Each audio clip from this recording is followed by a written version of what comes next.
What a great crowd. It's so wonderful to be part of this celebration of bringing two churches together and the installation of two elders. How appropriate to read those fundamental texts that we did today that establish who we are. From Genesis chapter 1 and then that whole chapter of Genesis beginning in verse 18. I'm delighted to draw your attention to what I consider to be the fundamental goal of this now unified church and these elders. And that is to worship God. And I added my own little phrase, worship the God of twoism. You will figure out one of these moments what that means.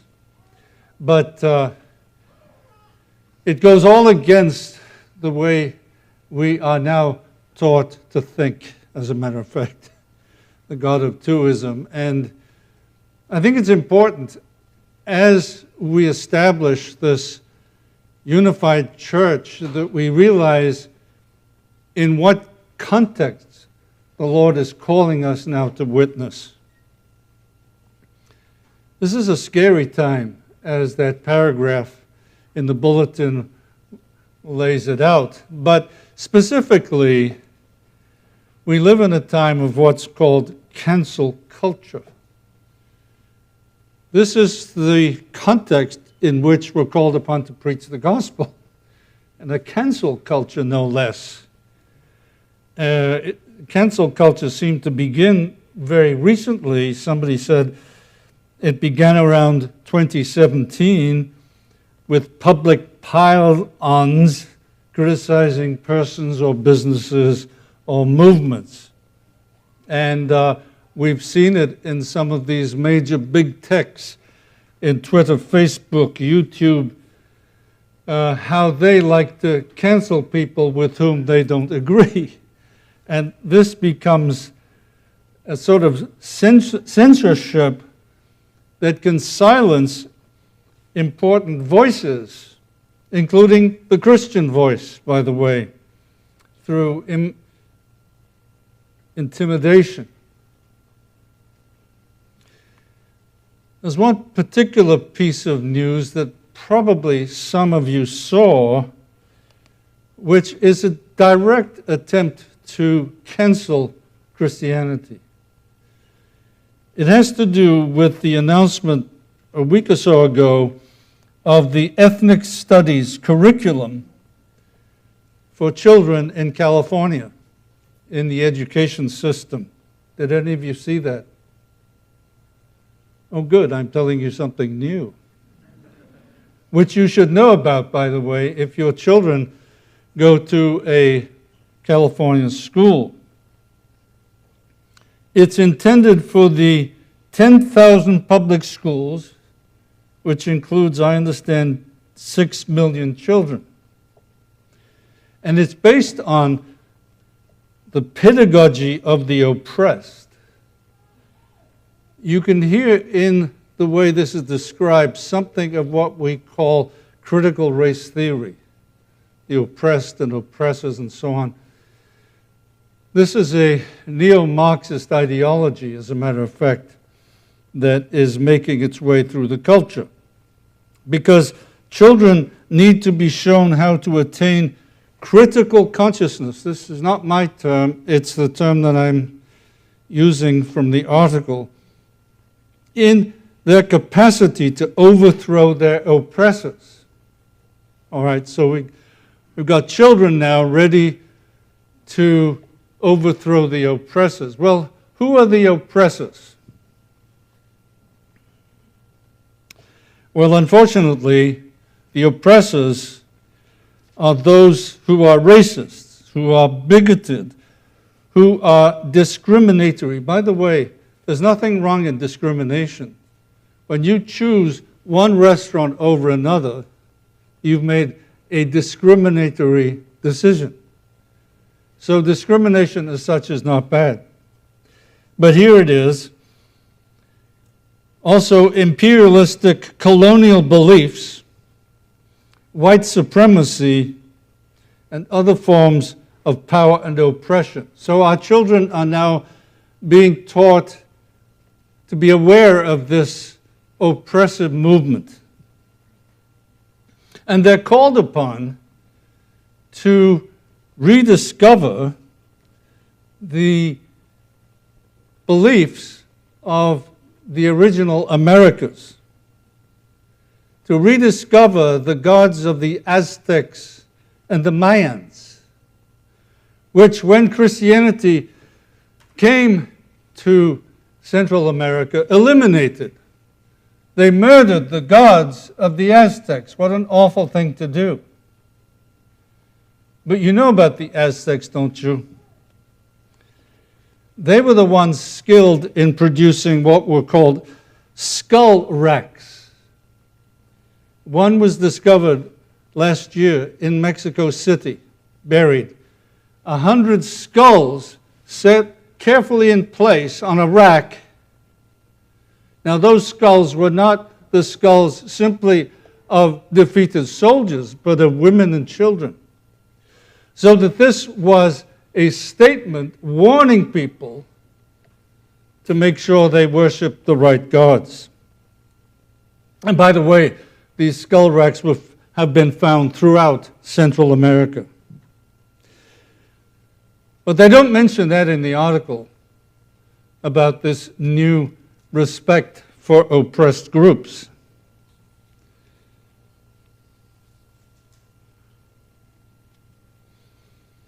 Instead, our children are now being taught that we must go for the regeneration of indigenous spirituality.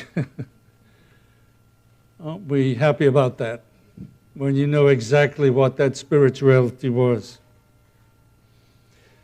But that's the most recent expression of cancel culture that I have discovered. It's the canceling of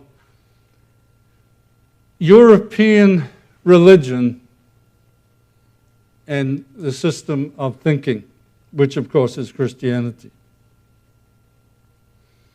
Why would you think cancel culture has become so important in our times? It's important to realize that for the first time in decades, church membership in America has fallen below 50%. So that we're not exactly winning in terms of the statistics. I was frustrated or scared to hear the statement of Jerry Nadler in the U.S. Congress as they were debating the Equality Act. This is what he said. This Congress is not interested in what God might think. Not interested. The God that gives us the rights, who created the rights on which we all function, has no interest for this man. But why cancel culture? It has to do, I think, essentially with personal identity. Who we decide who we are. We talk about identity politics. Identity is who we are. Politics is power.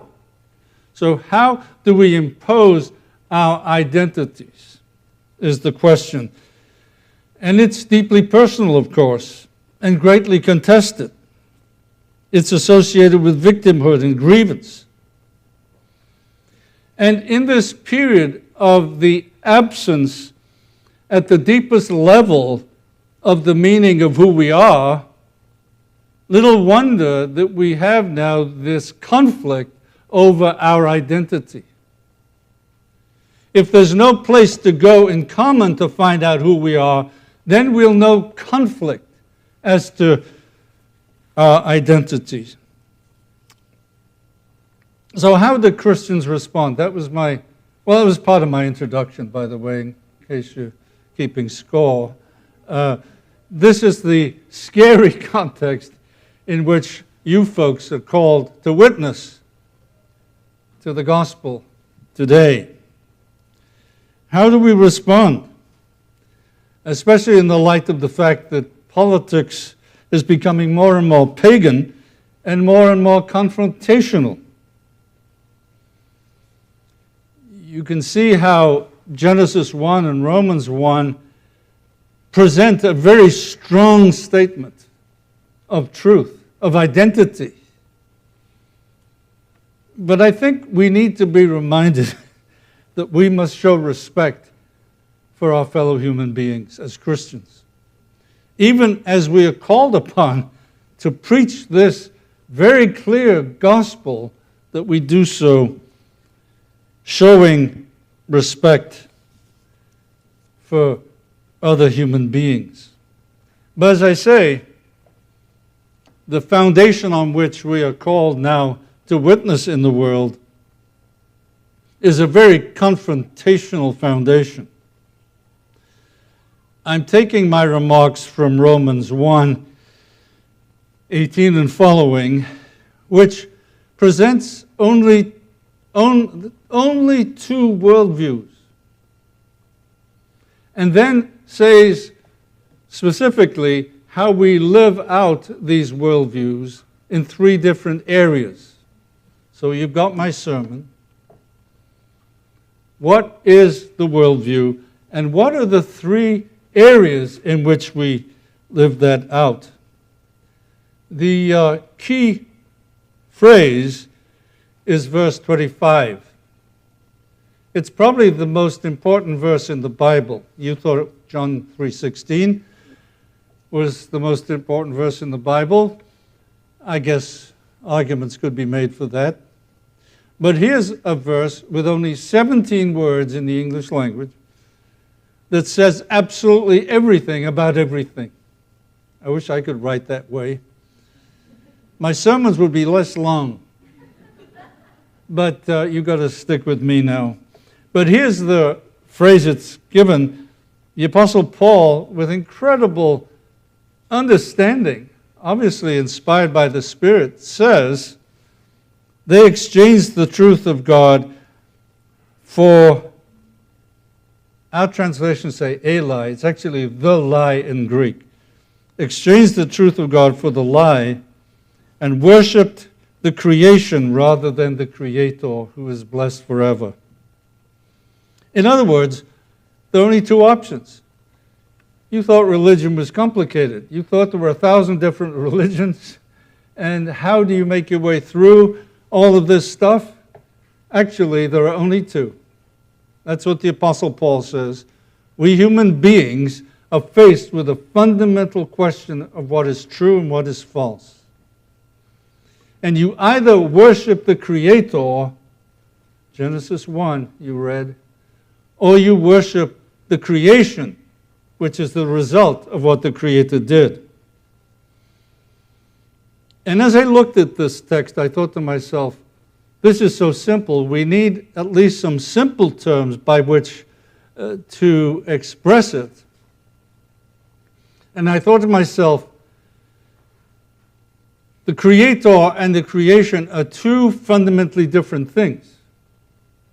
When you look at existence, there are these two fundamental ways of being: the Creator, who never had a beginning, and the creation that has a beginning.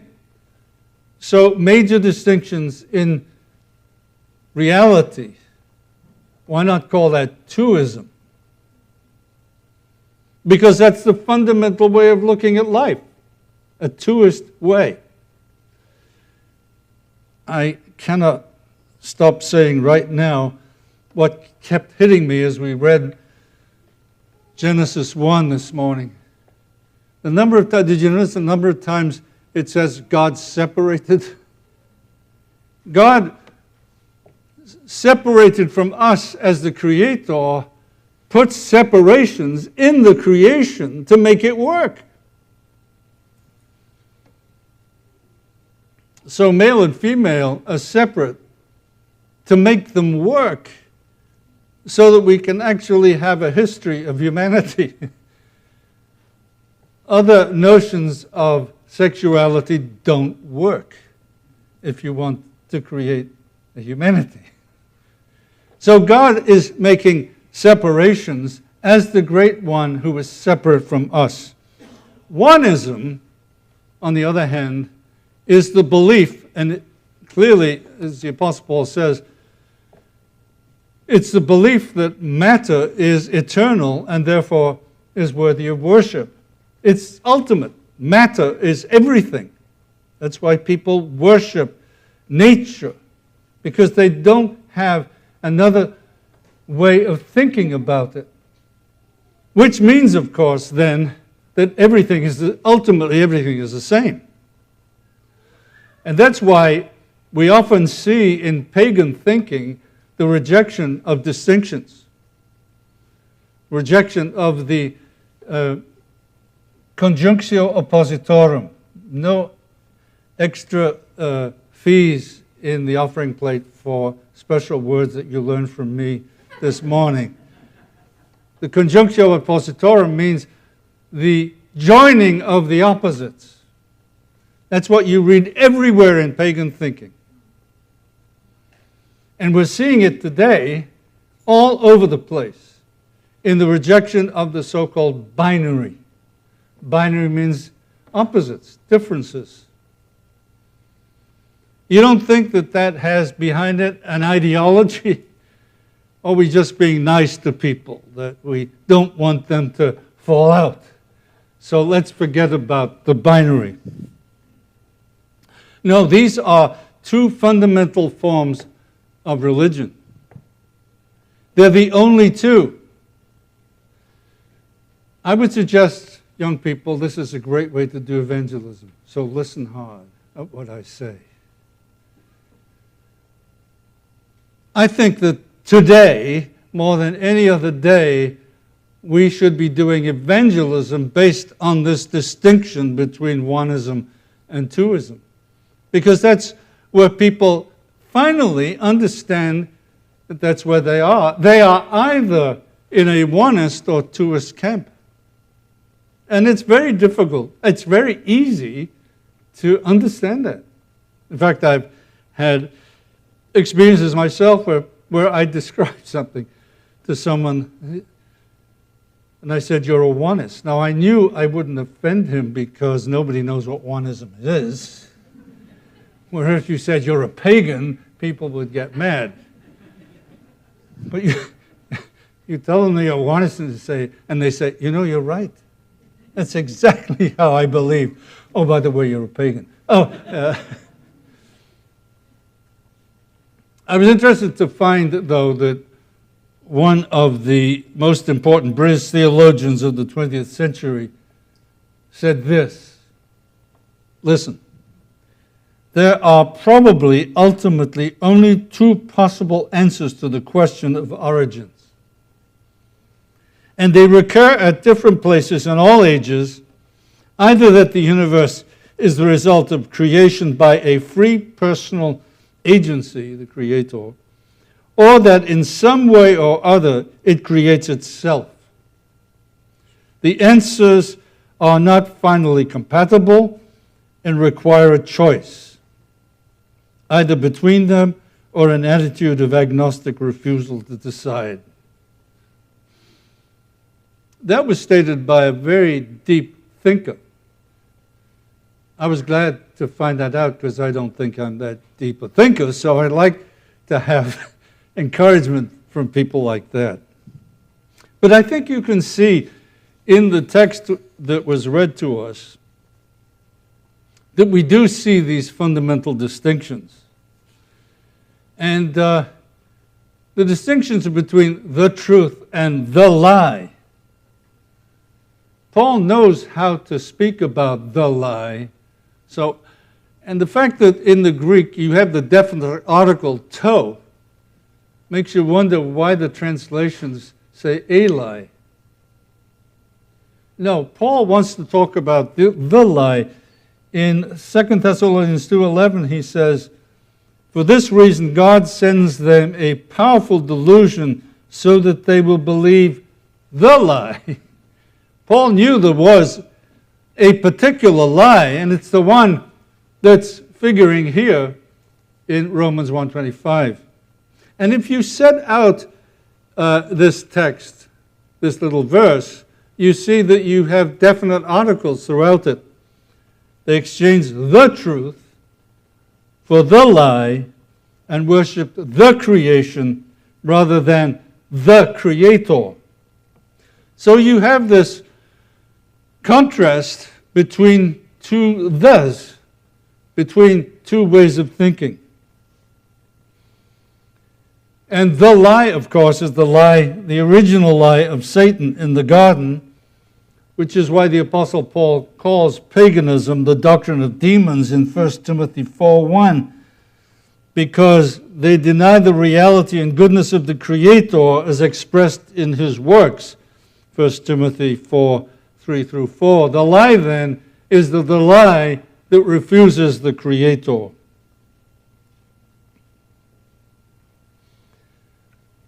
Now, I'm not sure what point that was in the points I'm teaching you. I had the introduction, but this is sort of the second introduction. Now I get to my 3 points. Because as the Apostle Paul develops these two ways of thinking, he says we do it in 3 different ways. And I think this is where you will get interested in terms of my outline, that Paul talks about 3 ways to either be a twoist or a oneist. You follow what I'm saying? The 3 ways are theology, what people think about God. Now you can see that in verses 18 through 22. What they do with spirituality, verses 23 to 25, or how they live sexually and engage in other kinds of behavior, which shows up in 1:26 through 32.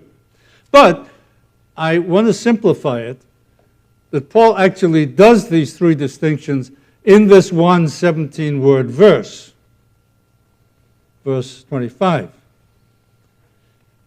Theology, spirituality, and sexuality. These are important areas, folks. You mustn't miss them.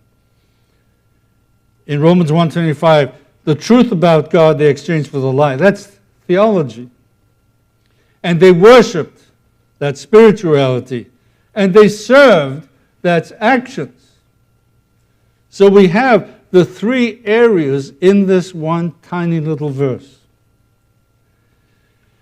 I believe that Paul wants us to understand that these 3 areas are fundamentally related. You cannot say, well, I'll believe in God this way, but it doesn't matter what I do with the other areas. They're not very significant, or maybe I'd like to have my own free will in various areas. The Apostle Paul wants us to see that these 3 areas are fundamentally tied together. How can I say that? Well, first of all, he uses the exact same verb to describe them. They exchanged the truth for the lie. They exchanged the glory of the immortal God for images. They exchanged natural sexual relationships for unnatural ones. To see how an author, in order to make a point, shows you what he means by using the same verb to put them together. They tie together.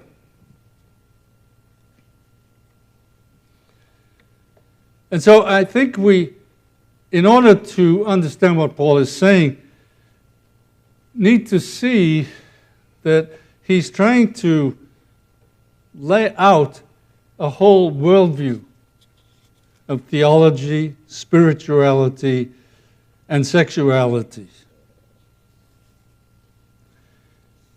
So we cannot join generally with the way people think these days, looking for the both and, but for the either or, which is less popular, of course, because how do you know which one is which? You're such a sort of self-confident person. Why would I listen to you? Well, don't listen to us. Listen to the Word of God. That's what the Word of God is showing to us. And sustains it throughout time. He is immanent in the sense that he is supernaturally present to all beings and events, but the world is not part of his natural existence or origin. That's the God presented in Scripture. Paul uses in verses 20 and following two terms. The God we see in the things that are made are his eternal power and divine nature. What does Paul mean by God's eternal power? It means the eternity of God, the Creator, over against time-bound creation. Only God has no beginning. As a footnote, scientists are finally saying that that the universe has a beginning. Did you know that? I don't understand anything about science, but I do remember reading that there is so-called the redshift, which proves that the elements of the universe are accelerating away from themselves, which makes scientists conclude that there must have been an original point, an explosion that blew the universe away from itself. In other words, that it has a beginning. And there are scientists who actually are saying this, that matter has a beginning. They used to say that matter is eternal, but that apparently is no longer the case for some scholars. So God's eternal power is what distinguishes God in the things he's made from the things he's made. All right? And divine nature, of course, distinguishes the divine realm from other nature. Now, I want a God like that, don't you? A God I can worship that is certainly going far beyond anything I can imagine, but certainly answers to my deep needs of what a real God surely would be. Indeed, I grant to God identity politics. When God reveals himself as I am who I am. It's the only being that can define himself. I am who I am. And he's the one who, defining himself, defines us. So remember that when you're talking about identity politics, that applies only to God. He is seen in the things that have been made, and in the things that have been made, we see morality and intelligence, and thus a personal God. Do you know many people that refuse that the universe is moral? Well, just do them some kind of fault, and they'll very quickly take you to the Supreme Court if they can.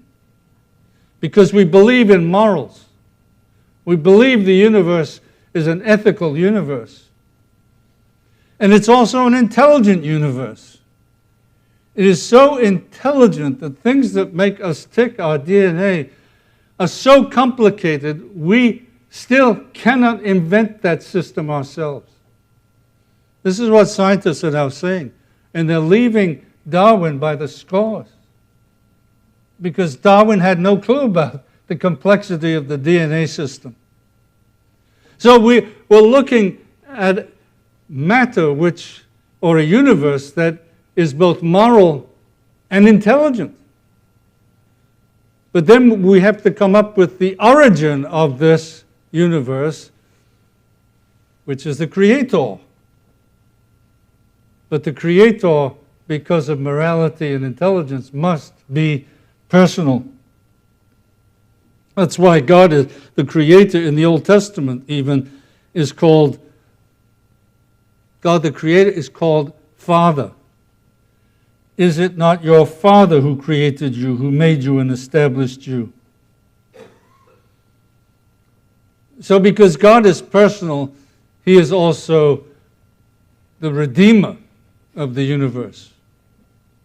In two ways, in redeeming from sin for those who turn to Him, and redeeming the entire creation, says Paul in Romans 8. Somehow, God will transform the universe.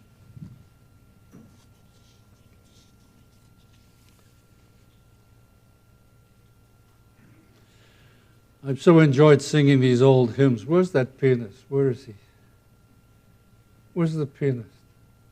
Thank you so much. In fact, somebody suggested to me 6 months ago, and I took them seriously. They said to me, you should begin every day singing a hymn to yourself. And I do. I have the Trinity hymn on my desk, and I go through. I'm amazed what number of Trinity hymns I don't know, by the way, which is a shame. But it's great to sing hymns that resonated with people 300 years ago and still resonate now. I think that's a powerful witness. And this one, by Walter Chalmers Smith, 150 years ago, sees the greatness of God and says, immortal, invisible, God only wise, in light inaccessible hid from our eyes, most blessed, most glorious, the Ancient of Days, almighty, victorious, thy great name we praise. Why didn't you pick that hymn this morning? Well, Paul wants us to do some serious theological thinking about God. It's time, folks, is it not? This is not just a grandpa in the sky patting us on the back and making us feel good.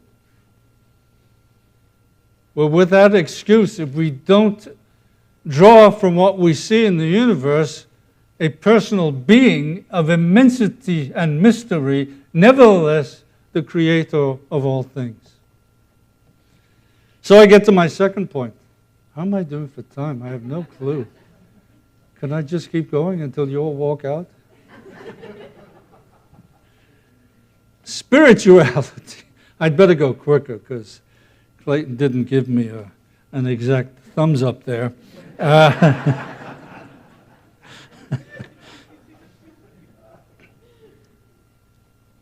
Well, of course, if you don't have a God like this, you have to worship nature, right? And the problem with nature is it has no serious origin, and it certainly has no personal origin, which is what tends to happen in pagan spirituality. Shirley MacLaine wrote a book, Going Within. This is where you find spirituality. It's not going without to the God who made things. It's going within and thus sort of creating your own spirituality. What a dumb idea. It's ultimately meaningless because, these people say they look at God and they can become divine. The only way you can become divine is not having a birthday. We're all stuck. We can never become divine. Now, you might want to be spiritual and so on, but don't fool yourself into thinking that you can become divine. But the other kind of thing that happens with today's spirituality is, as I suggested to you, that it's involved in producing what I call the logic of the rejection of the binary. It's based on works, because the more reciting of mantras, the more holy we get. But its goal is to eliminate distinction. I wonder why. If the secret of the universe is distinction, why is this spirituality so bent on denying distinction?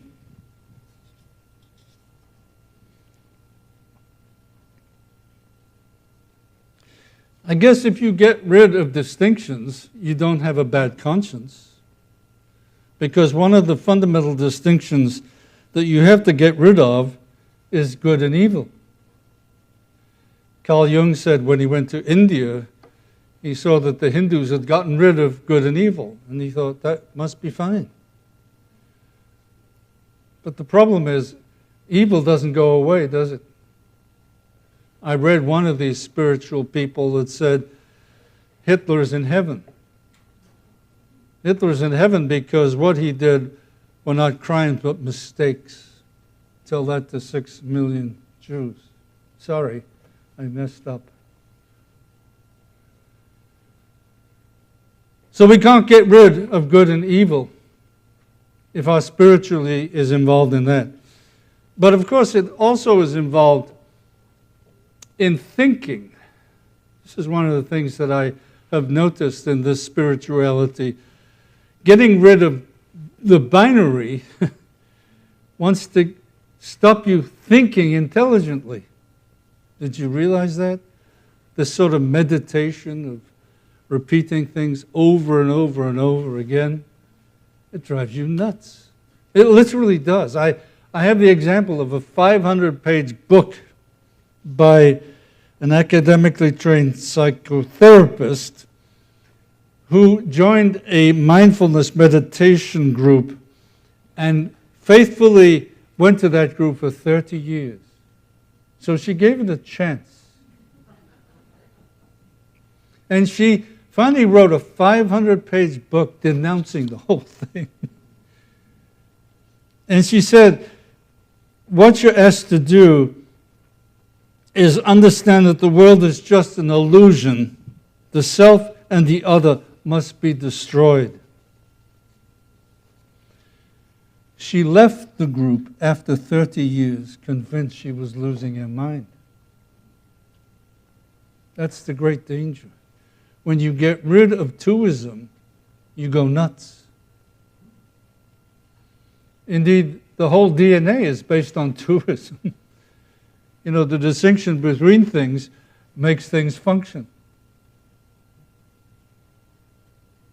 Shelley MacLaine said, she went within and has eliminated the binary, both spiritual and physical.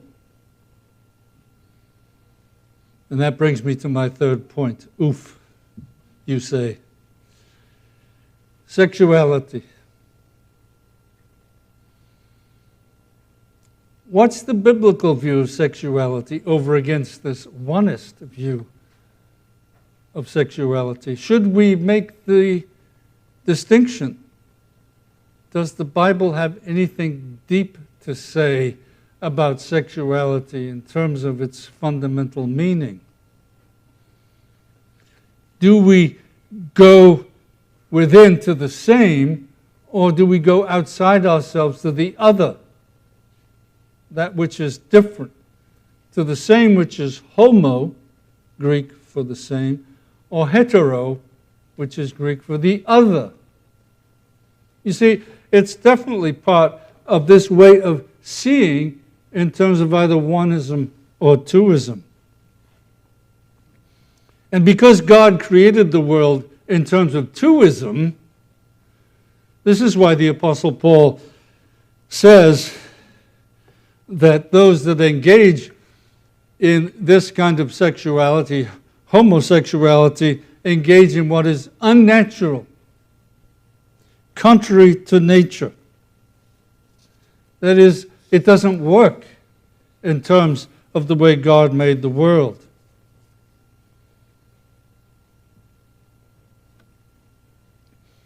And we have to believe that nature can teach us Nature, says Paul, is a teacher. Paul says, if a man wears long hair, it's a disgrace to him. Does not nature itself teach that? I'm glad he said that, because there's no hope for me.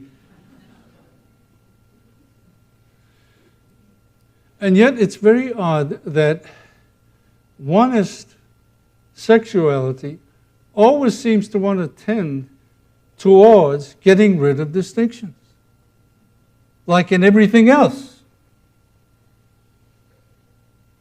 I studied Gnosticism for a few years and got to know the famous Gospel of Thomas. Anyone ever heard of the Gospel of Thomas?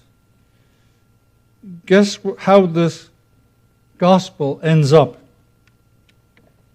Simon Peter said, "Make Mary leave us, for females don't deserve life." Jesus said, "Look, I will guide her to make her male, so that she too becomes a living spirit, resembling you males, for every female who makes herself male will enter the kingdom of heaven."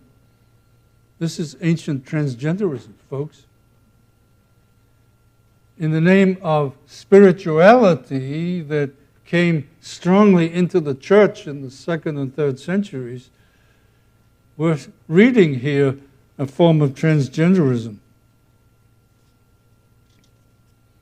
Indeed, when you read in the spirituality of these folks, they assume that the implications of their spirituality will indeed produce homosexuality.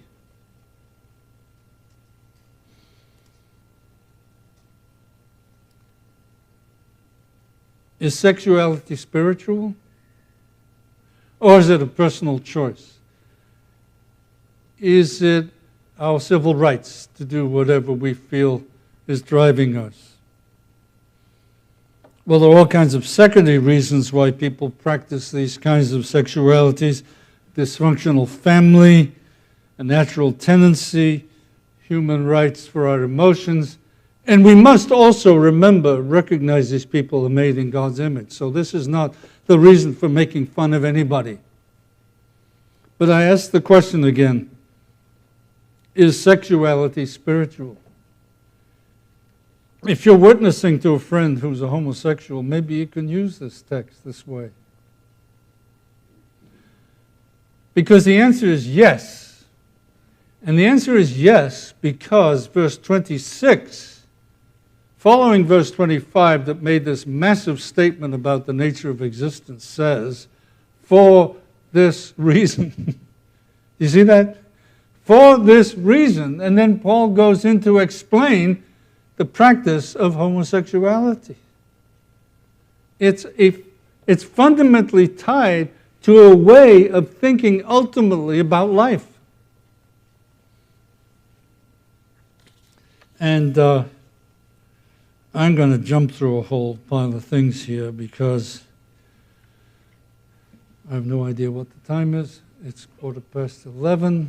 And I just want to tell you that homosexual shamans are known throughout time and space.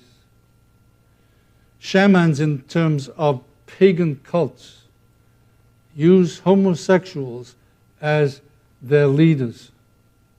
And this can be shown through time, to the 2nd millennium BC to now, or through space, across the whole of this world. I don't have time to go into it. I wrote an article. You might want to look at that. It's called, what's it called? I don't know whether no. Anyway, write to me and I'll tell you. It's a long article and it goes through all of that stuff. But the point is, it shows that, you see, because it's true through time and space, it's a fundamental expression of pagan religion, not simply what people might feel like they wanted to do once in a while. It is so fundamental as an expression of pagan oneism that occurs everywhere throughout the world. And it's very interesting then that the Apostle Paul wants to make us as believers realize that our witness to the Lord often depends upon how we speak about this issue. And this is becoming rather key today as we look at the possible installation of the Equality Act, which normalizes all of this LGBTQ plus activity.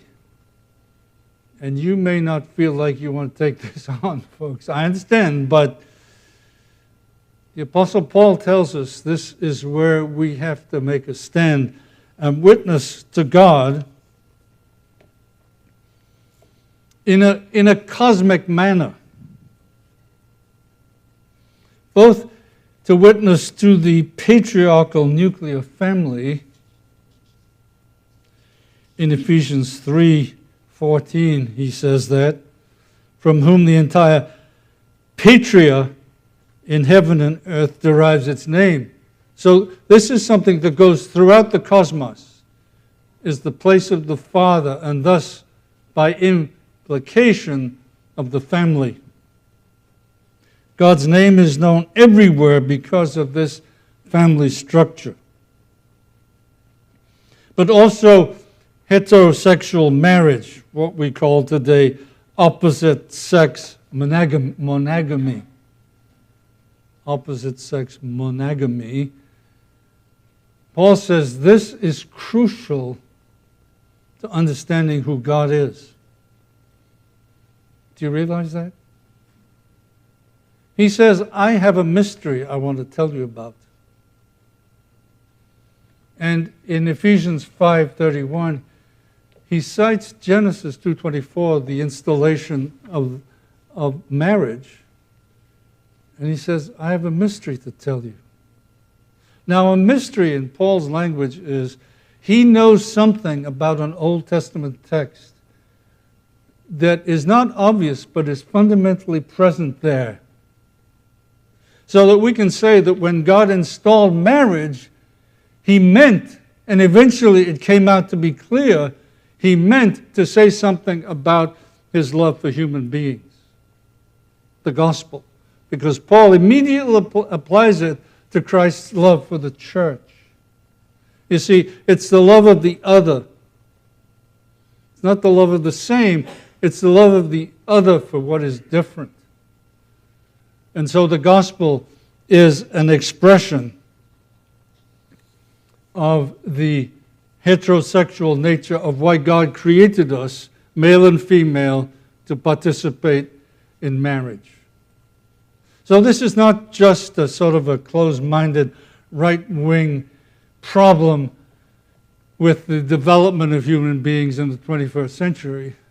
This is a fundamental understanding of the way God has created the world. It's what we can see in the things that he has made. And as we suppress them, you see, we suppress people able to see God in the things he's made. Because he means to be understood in the things he's made, in particular in things of sexual nature. Well, I'm going to close now. You'll be glad about this. To just point to you that we have a God of great majesty, don't we? I just love to turn to Isaiah 6, where the seraphim are calling out to one another, holy, holy, holy. I'm going to ask for your forgiveness, but you could say that they were calling out twoism. Because that's what holiness means. It means distinctness. That's why Jesus, and we prayed it today, hallowed is your name. Why? Because God is distinct. That's why he's holy, because he's distinct from us. And so God is holy. And he's majestic because he's moral. because God is the definer of morality, He's the only one from whom we can hope to gain a solution for our moral problems. Do you see that? We have to have a truest God who is distinct from us, who is the source of morals, in order to get solved our moral problems. And God does that by sending His Son to take care of our moral problems by taking our sin on Himself. And finally, I got to the end of this sermon. He is majestic because He's the source of life. He's the source of physical life, and I encourage you, especially young people, to read up on this kind of issue as to the meaning of the source of matter and so on. And the inability of scientists to describe these problems, and how the Scriptures reveal God as the source of physical life. But He's also the source of supernatural life. And, these visions we have now of utopia, where we solve all the racial problems and we bring everybody together, except the white people, of course, but they will end in dystopian, not utopian, solutions, like the Soviet gulags and the deaths of millions of people, because they're not based upon the true God, who is the source of life. But He's the source also of super life. But this whole material is based on the great cancel, when God canceled our sin through the death of His Son, and canceled death. This is a cancel culture we're talking about. Is it not? God has canceled death. Lenin and Stalin are lying cold and dead in their exotic mausolea. Only Jesus is alive. Amen.